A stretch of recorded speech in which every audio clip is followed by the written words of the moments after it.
Hello, आदाब, नमस्ते, सत श्री अकाल। उम्मीद है दोस्तों आप सब खैरियत से होंगे।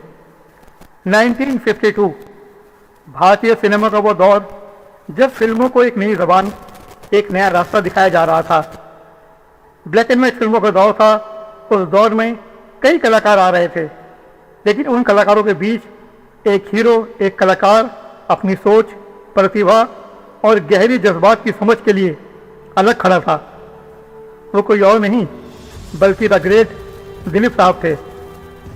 1952 में दिलीप साहब ने एक ऐसी फिल्म में काम किया जो इतिहास में अमर हो गई, लाफानी हो गई।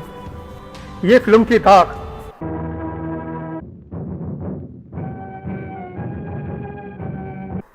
इस फिल्म का निर्देशन आमिया चक्रवर्ती ने किया था। इसे राजेंद्र शंकर ने लिखा था। यह फिल्म बहुत बड़ी हिट थी और जिसने इसे हिट और क्लासिक बनाया वो था इसका संगीत।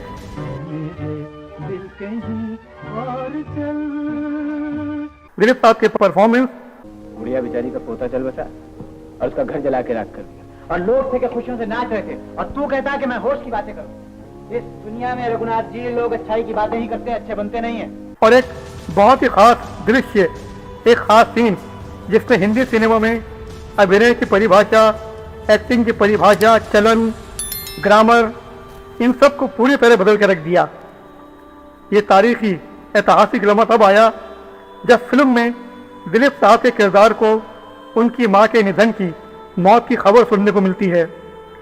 राजेंद्र शंकर जो फिल्म के लेखक में से एक थे, उन्होंने इस मंजर को, इस सीन को बड़े ही दिल से 3 पन्नों में लिखा था।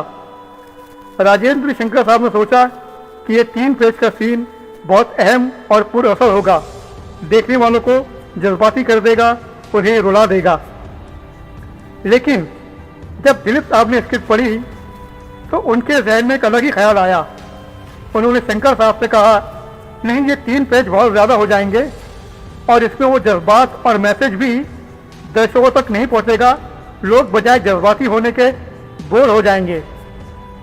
दिलीप साहब ने कहा, यहाँ सिर्फ एक लाइन का डायलॉग होना चाहिए, तो इस सीन में वो दुख, वो दर्द दिखाई देगा। मैं बस कहूँगा, पारो मेरी माँ मर गई। शंकर साहब नाराज हो गए।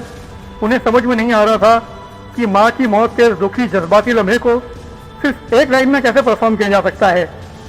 निराश होकर राजेंद्र शंकर साहब सेट छोड़कर अपने घर चले गए।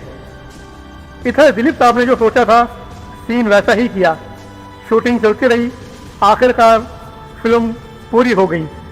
अब फिल्म रिलीज हो गई और वो पल आ गया जब फिल्म में दिलीप साहब को उनकी मां की मौत की खबर मिलती है। दिलीप साहब के चेहरे के हाव भाव, उनकी आवाज़ में दर्द, और जिस तरह से उन्होंने वो लाइन कही, पारो मेरी मां मर गई, थिएटर में बैठा हर शख्स रो रहा था। मेरी माँ मर गई, मेरी माँ मर गई, मेरी माँ मर गई,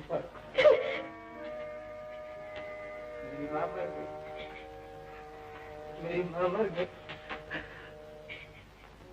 मेरी माँ मर गई, मेरी माँ मर गई,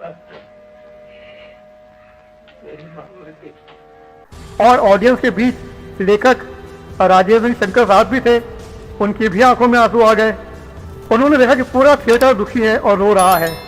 जैसे ही फिल्म खत्म हुई, राजेंद्र शंकर साहब सीधे दिलीप साहब के बंगले पर गए और उन्होंने दिलीप साहब को गले लगाया और कहा कि यूसुफ, तुमने कमाल कर दिया, सबको रुला दिया, वो भी सिर्फ एक डायलॉग से। ये एक्टिंग, अभिनय के बारे में दिलीप साहब की अप्रोच, उनकी समझ, जिसने उन्हें महान बना दिया, लेजेंड बना दिया, थेस्पिन बना दिया। वो जानते थे कि कभी कभी कम भी ज़्यादा होता है। ये सब इस पर डिपेंड करता है कि आप इसे कैसे पेश करते हैं। कभी कभी दिलीप साहब ने बहुत भारी सीन्स को बहुत हल्का बना दिया और कभी कभी उन्होंने बहुत हल्के सीन्स को बेहद यादगार बना दिया। यही वजह है कि वो दिलीप कुमार थे और यही वजह है हर कोई कम या ज़्यादा उनकी नकल करता ही है। उन्होंने आने वाली पीढ़ियों के लिए एक्टिंग का एक इंस्टीट्यूट छोड़ा है। दोस्तों, उम्मीद है ये वीडियो आपको पसंद आया होगा। अगर पसंद आए तो चैनल को सब्सक्राइब करें, वीडियो को लाइक करें, शेयर करें और कमेंट जरूर करें। फिर मुलाकात होगी अगले किसी वीडियो में, किसी बिहाइंड द सीन, किसी दिलचस्प किस्से या म्यूजिकल स्टोरी के साथ। हर गीत के पीछे एक किस्सा है, हर सीन के पीछे एक कहानी है। अपना बहुत ख्याल रखिए। Thanks for watching, take care, see you soon.